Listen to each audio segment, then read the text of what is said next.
What the?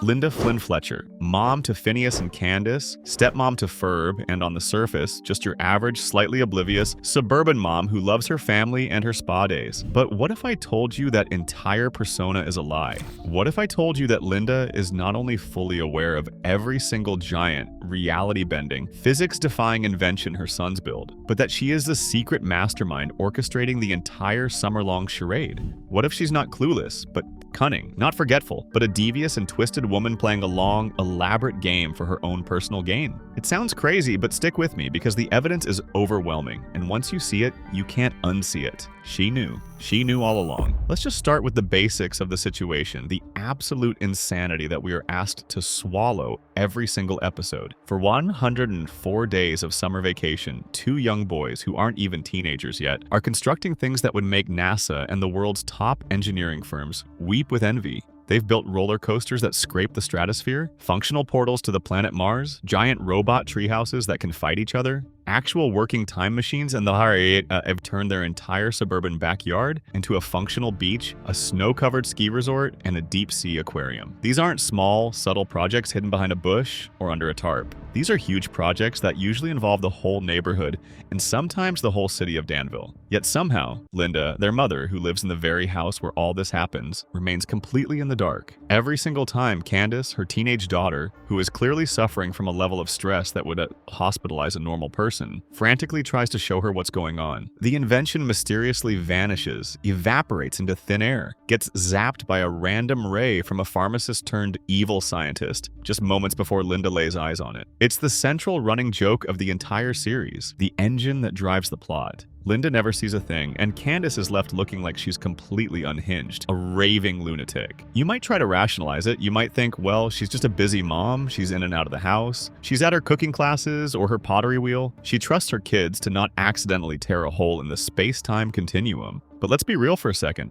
Let's apply even the tiniest shred of real-world logic. Even if we accept the astronomical unlikelihood that she's just incredibly unlucky with her timing, the theory that she's totally unaware just falls apart under the slightest side bit of scrutiny. Linda consistently chalks up Candace's detailed, panicked, and exhaustive explanations to just having a very active imagination. An active imagination? Really? Candace doesn't just say, the boys are doing something weird. She provides blueprints. She gives blow-by-blow accounts of complex engineering projects. In the episode, It's About Time, she describes blueprints, chemical reactions, the specific tools being used. Phineas and Ferb are in the Gadgets Through the Ages exhibit, and they're doing something to this chair thing, and Ferb is using that hose thing that makes sparks, and he's wearing that mask that goes like this. That's not imagination. That's eyewitness testimony from a traumatized witness. For a parent to consistently, day after day, dismiss that level of intricate, specific detail as mere fantasy isn't just being a bit ditzy. It's willful ignorance.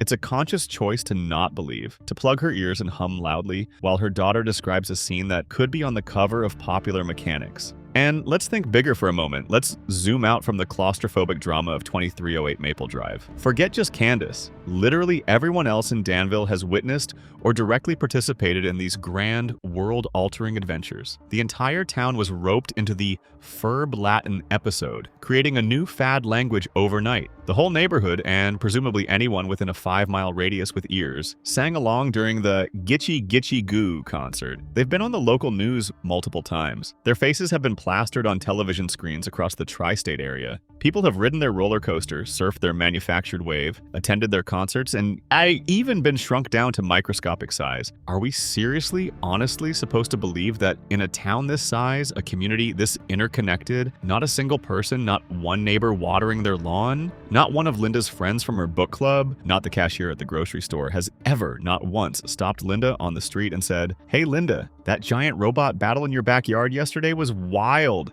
I hope my petunias are okay. Ma has to say so." Or, "Wow, your sons are certified geniuses. The neighborhood beach was an absolute blast. Thanks for letting us use the yard." It is not only unlikely, but it is statistically impossible that no one ever tells the boy's mother about these citywide situations that she somehow keeps missing. It makes me think of one of two scenarios. Either there's a town-wide conspiracy of silence, a sort of Danville omerta, where the first rule of Phineas and Ferb is you do not talk about Phineas and Ferb, or the much more likely and sinister explanation, Linda knows, and she actively shuts down those conversations. She plays dumb, she acts so oblivious that people just get uncomfortable and change the subject. Her husband, Lawrence Fletcher, and her own parents have been active, willing participants in the boys' schemes. Lawrence took a ride on their flying carpet car. He was there. He helped Candace learn to parallel park using the giant monster truck they built for her. Her own mother, Grandma Betty Jo, had a roller derby rematch against Jeremy's grandma in a custom-built rink the boys constructed specifically for that purpose in their backyard. Are we supposed to believe that Lawrence and her parents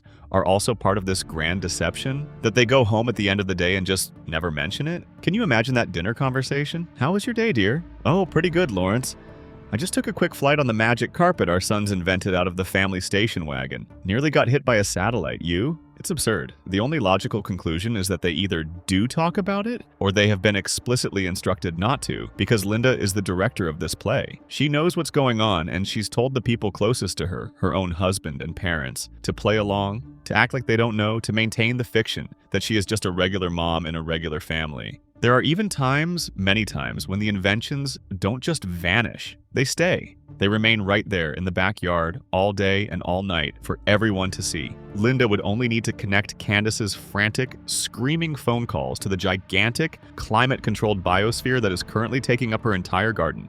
At some point, any person with a functioning brainstem would have to put two and two together and realize that something very, very strange is happening in their backyard. The evidence overwhelmingly points to the fact that she did. She figured it out. She knows.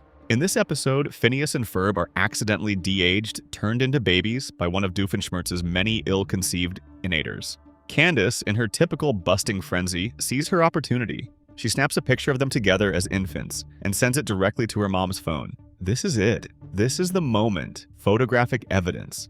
And what is Linda's response? She looks at the picture and sends a text back that says, "Oh, they used to be so cute." But hold on. Stop. Rewind. This is where the whole facade, the whole carefully constructed illusion of the oblivious mom, completely and utterly falls apart. We know from flashbacks, specifically from the deeply emotional song Little Brothers in the Dream episode, Phineas and Ferb Get Busted, the established canon of the show, that Linda and Lawrence met when Phineas was already a toddler. Ferb was introduced to the family even later. Therefore, a photograph of Phineas and Ferb together as infants, as babies, is a chronological and biological impossibility. It cannot possibly exist. Linda, as Phineas's biological mother, would know this better than anyone. She was there, she would know, with absolute certainty, that she never saw Phineas and Ferb together when they were that young. So when she receives that impossible photograph, her reaction shouldn't be a casual, dismissive, "aw, cute." Her reaction should be a panicked, confused, "Wait a minute, this picture is impossible. How does this exist? What is going on?" But she doesn't question it for a single second. She plays along. She pretends it's just a normal, nostalgic baby picture to placate Candace and,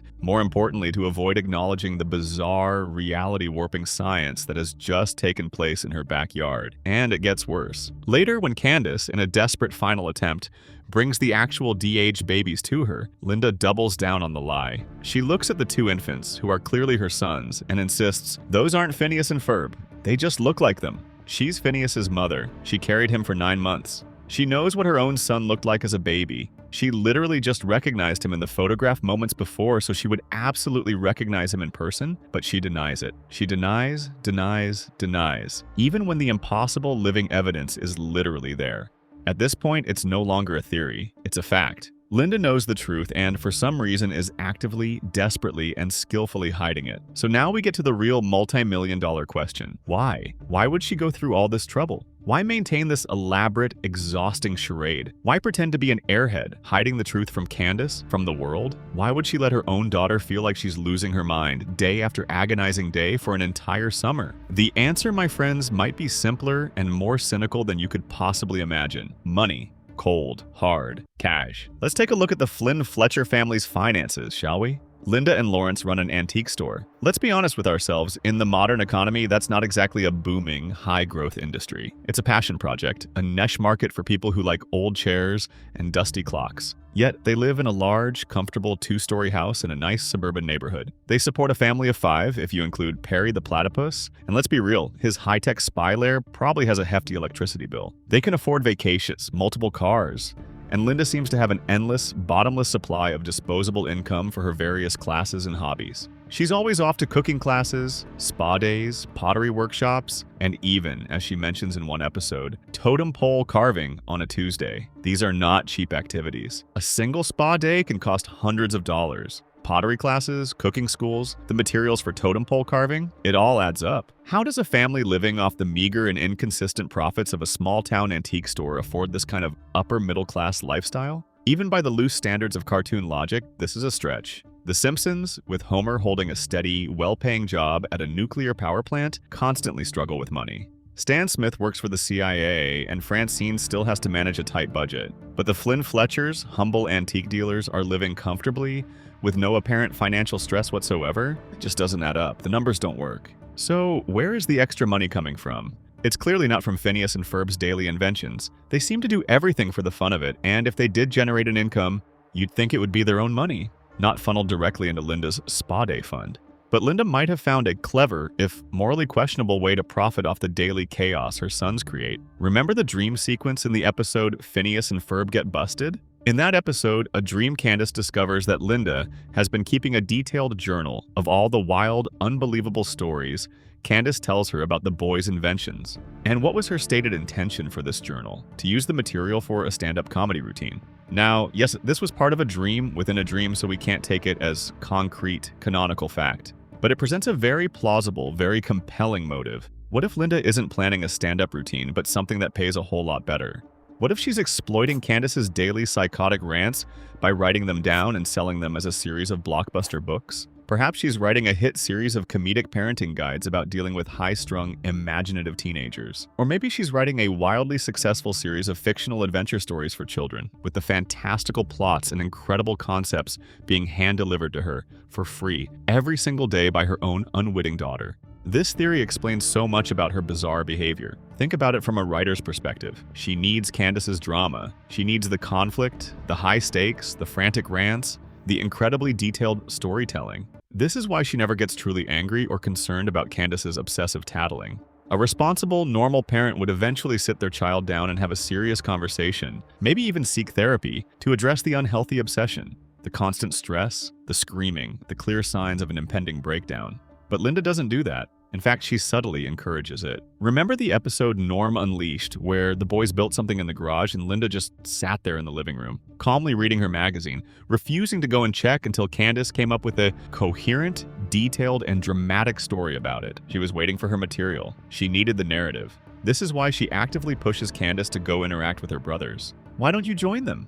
Have some fun for a change. She knows it won't be fun for Candace in the traditional sense. She knows it will end in a frantic, screaming, panicked phone call, and that's exactly what she wants. Candace spends her entire day gathering intel, keeping her mom updated with every new development, and by the end of the day, Linda has another chapter for her next bestseller. That book money pays for the spa days, the totem pole carving, the family trips, and the mortgage on their suspiciously large house. It's a perfect, diabolical, self-sustaining cycle of drama and profit. And this brings us to how she pulls it off, how she masterfully manages the situation to her advantage every single day. How can she be so sure the inventions will always be gone? She can't risk Candace actually succeeding in a bust because the moment a bust happens, the moment Linda has to officially acknowledge the reality of the inventions, the whole operation falls apart. The magic is gone, the mystery is solved, the game is over, and her primary source of income dries up instantly. The answer is that she's a master of stalling. Just like Phineas and Ferb don't have to worry about the cleanup because they know the inventions will just disappear. Linda doesn't have to worry about seeing the evidence because she knows it's on a timer. She just has to run out the clock. She uses every possible distraction and delay tactic in the book to avoid looking at the big idea until it's been conveniently zapped, disassembled, or towed away. She'll suddenly need to find her keys in her purse, a task that can take an eternity. She'll get a very important phone call that she just has to take right now. She'll get stuck in cartoonishly slow traffic. In the episode Lots-a-Lot, she's holding a newspaper up in front of her face and slowly, painstakingly, theatrically, removes one single page at a time, buying precious seconds until the coast is clear. She knows it's just a matter of time, and in the rare case that an invention doesn't disappear on its own, she just plays the innocent card, feigning mild surprise. "Oh, you guys built that? That's so adorable." She diffuses the situation by acting slightly amused instead of authoritative, which means no one ever officially gets busted, and the game and her revenue stream can continue the next day. Her reaction in the future set episode where a grown-up President Candace finally busts the boys after 20 years says it all. There's no shock, no anger, no apology for 2 decades of gaslighting. Just a calm, matter-of-fact, "Well, Candace, after 20 years of this madness, it turns out you've been telling the truth all along." That's the reaction of someone whose dirty little secret has finally, harmlessly been revealed long after it matters. Not a mother who is just now realizing she has been psychologically tormenting her daughter for decades. But what if the money isn't from books? What if it's something bigger, more scientific? And what if the plan is even darker? What if Linda isn't just exploiting Candace, but actively trying to torment her? And what if Phineas and Ferb aren't just unwitting pawns, but her partners in crime? Let's go back for a second. Let's put the writer theory on the shelf and look again at that other crucial piece of evidence. In the episode Face Your Fear, Linda and Candace visit the Danville Space Laboratory. Jeremy's dad, who works there as a scientist, has a very interesting, very revealing conversation with Linda. He says, "I'm flattered you'd be interested in our humble facility, considering your background in astrophysics." Linda immediately gets flustered and she replies, "Oh yeah, listen, that's kind of a secret, so don't hold up. Back up the truck." Linda Flynn-Fletcher has a background in astrophysics? The totem pole carving, ex-pop star, antique-dealing mom is also a rocket scientist? And it's a secret? Why on earth would being an astrophysicist be a secret you'd want to keep? This is a woman whose entire public-facing persona is defined by being a mom who buys groceries and goes to carving classes. Are we supposed to believe that she's also, on the side, a brilliant scientist with a deep, professional knowledge of theoretical physics, chemistry, and observational astronomy? It seems highly, highly unlikely. The more plausible explanation is that she's taking credit for someone else's work. Someone very close to her, someone who doesn't care about getting official credit, and someone who is clearly smart enough to make groundbreaking, patentable discoveries in astrophysics and a dozen other scientific fields. The only possible candidates are Phineas and Ferb. This opens up a whole new, terrifying level to the conspiracy. Think about the show's biggest lingering question. How do 2 kids afford to build these things? Where do they get the funding for tons of steel, advanced electronics, and raw plutonium? The co-creator Dan Povenmire has said in interviews that they earned a lot of money from their first roller coaster and have been investing it ever since. Okay, fine, we can accept that, but where did they get the money to build a massive, city-spanning roller coaster in the first place? They're minors. They would have needed significant financial help and, more importantly, parental permission to get started, to open a business bank account, to handle those kinds of funds. The most logical, most straightforward explanation is that their parents, or at least one very scientifically minded parent, gave them the seed money. So here's the real dark contract, the secret deal forged at the heart of this seemingly wholesome family. Linda provides the initial funding, the legal cover, and the normal suburban home camouflage for the boys' unbelievable operations. In return, they let her take the credit and the patents for their more serious, marketable, and scientifically significant inventions, like the kinds of things that don't get conveniently disintegrated by Doofenshmirtz's innators. It's a genius setup. The boys get to have their fun, an unlimited research and development budget, and a mom who will never, ever bust them. And Linda gets a secret, high-paying career as a celebrated but incognito astrophysicist, raking in money from patents, government grants, and private contracts with tech firms. It's a win-win for them, but it's a living hell for Candace. And maybe, just maybe, that's the entire point. Why would they keep this a secret from Candace? Why would they deliberately and repeatedly put her through this psychological meat grinder? Because Phineas and Ferb don't love their sister in the way you think they do. They seem nice, sure, but it's all a carefully constructed facade. That's classic gaslighting 101. They present themselves as lovable, innocent, creative geniuses. They give her gifts. They'll build things for her, but it's all part of the game. It's all part of the manipulation. They know about her desperate busting attempts. Phineas explicitly says so in the movie Across the Second Dimension. They are fully aware that she goes insane seeing their inventions, but they never stop. They never once decide to build something simple or to let her in on the fun, or to simply show their mom themselves just to give Candace a single day of peace. They lie right to her face, and don't even blink. She confronts them and asks if they know what happens to their inventions every day, and Phineas, with a straight face, says he has no idea.